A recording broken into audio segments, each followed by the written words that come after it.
बहुत सारे लोग तो हिंदुस्तान के धनबाद गए नहीं, उन्होंने धनबाद देखा नहीं, कहानियां सुनी है सिर्फ, और जो आपकी किताब पढ़ेगा वो ही समझ पाएगा। ये 3.5 दशक पुराना धनबाद जहां आप गए, आपने कार्यभार संभाला, ये कैसा था? बहुत ही डिफरेंट था। मैं अभी हाल में भी गया हूँ धनबाद, सब कुछ बदल गया है। एक मूलतः तो वो बदलाव तकनीकी परिवर्तनों की वजह से हुआ है। भाई वो प्री इंटरनेट एज था, सही बात है। उस समय और अभी में मुख्य फ़र्क, जैसे अभी देखिए इसी कोल इंडिया जिसकी बात कर रहे हैं इस किताब में हम, अब ई ऑक्शन का ज़माना आ गया और ऐसे बिडिंग वैसे बिडिंग ये वो सब। उस समय डिफरेंट तरीके से कोल के ऑक्शन होते थे, कोल का आवंटन होता था, जिनको आवंटन होता था वो उसको उठाते थे, फिर ट्रकों पे माइंस में वो कोल लगता था, बाहर निकलता था, तमाम चेक पोस्ट और पुलिस स्टेशन इन सबको क्रॉस करता था। इन सब की वजह से करप्शन की भी आयाम डिफरेंट थे और बहुत तरह के लोग इस करप्शन की कड़ी में शामिल थे। वो चाहे कोल इंडिया का चेयरमैन हो या जिला का एसपी हो या हमारे विभाग के उच्च अधिकारी हों, ये एक बहुत बड़ा तंत्र जो है इस कोयला उद्योग से अफेक्टेड होता था। अच्छा, इतना तय है, वो पहले भी था और अभी भी है कि धनबाद शहर में आप प्रवेश करिएगा तो आपको ये समझ में आ जाएगा कि कोयला ही यहाँ का मेन सोना, माने आर्थिक आधार जो है कोयला है। और उसकी वजह से जो वहाँ प्रॉस्पेरिटी है वो फिनोमिनल है। आप धनबाद जो लोग नहीं गए हैं वो शायद विश्वास भी ना करें, 1988 से 92 के बीच भी 1-2 रेड्स हुए थे जहाँ मेरी ड्यूटी लगी थी। पटना से मैं धनबाद गया, वहाँ एक कॉलोनी थी जहाँ करीब 50 एक घर होंगे। वैसे घर आपको दिल्ली बम्बई में भी कम दिखेंगे, ऐसे रईस लोग वहाँ थे। और ये सब किसी न किसी तरीके से, चाहे वो कोल माइनिंग से जुड़े हों या कोल ट्रांसपोर्टेशन से जुड़े हों या कोल ट्रेडिंग से जुड़े हों, लेकिन कोल से जुड़े हुए जरूर हैं। मतलब कोयला अर्थव्यवस्था का मुख्य आधार था। उस समय भी था और अभी भी है। तो आपने जब धनबाद आपकी पोस्टिंग हो गई तो अब पटना अलग मूड का शहर था, धनबाद में चारों तरफ कुछ और तरह का माहौल रहा होगा।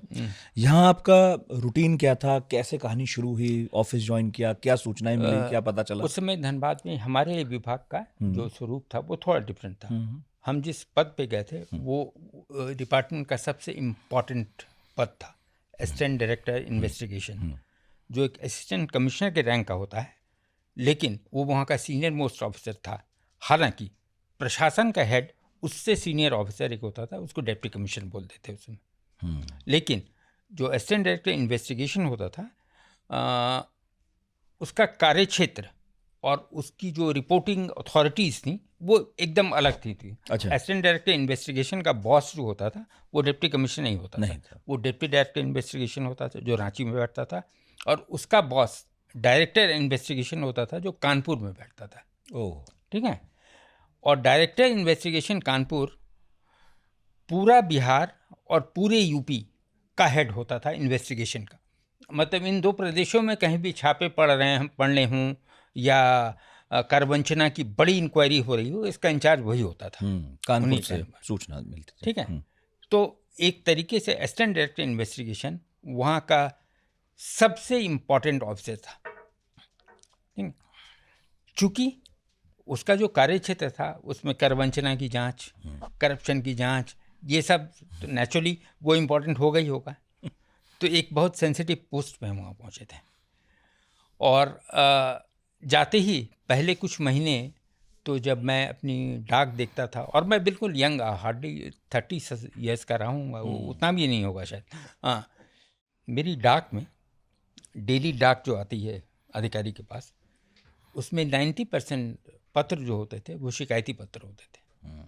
वो शिकायती पत्र करवंचना, करप्शन, इसी से रिलेटेड होते थे कि साहब इसने इतना घूस कमा लिया, इसने ये कर लिया, इसने वो कर दिया।